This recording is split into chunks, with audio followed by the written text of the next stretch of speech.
So this demonstration is purely around your breathing technique. So we're going to start on the ground and talking about how to use your core properly through all of your movements and your day-to-day, to be honest. So laying on your back, we're going to place one hand underneath and one hand on top. Now, in order to create the tension in my core that I need to keep me safe through my lifts, I need to create that tension all the way around that can be described as similar as a shaken up Coke can. So if my hands on my belly, my back's underneath, I'm going to take a big deep breath in and I'm going to push that air all the way down to the bottom of my belly. And I'm going to think like I'm pushing out into my back hand and my front hand. So it's going to look like, and then I'm going to release. I'm going to do 2 more of these.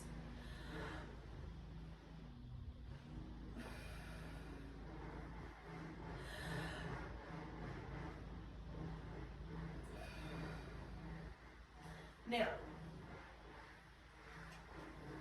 as I move up, I'm going to demonstrate that using an air squat now so you can see how to use that breathing technique in a movement form. So from side position, that's going to make it a little bit easier for you guys to see. I'm just going to go through my air squat.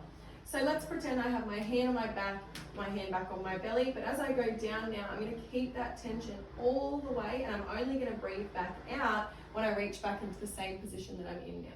So I'm going to take that big deep breath. Push that air into the bottom of my belly.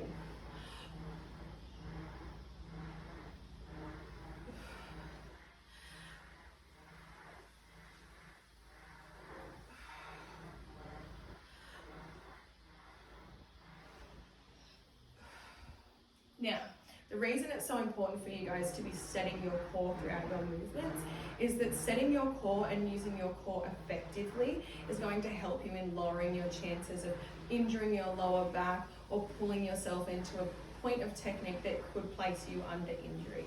So if I demonstrate using my air squat, and it's not going to look the same, it would look different if I had weight on my back or in a different position depending on the movement that I was doing. But if I was to come down into an air squat and I breathe down at the bottom, which means I lost the tension in my tummy, what we're going to see is, because I've lost the tension here, and the tension here is what's keeping my chest up, if I was to lose the tension here, what's going to happen? My chest is going to go down, and then when I'm in the bottom of the squat, my hips are going to come up first, and the first thing that's going to be placed under stress is my lower back. So let's have a look at that. So if I was to, but then I've let it out, immediately as I've let that air out, my chest is starting to come down, and then if I had weight on my back, as I've tried to stand up, my hips are going to come up first and then my chest is going to rise.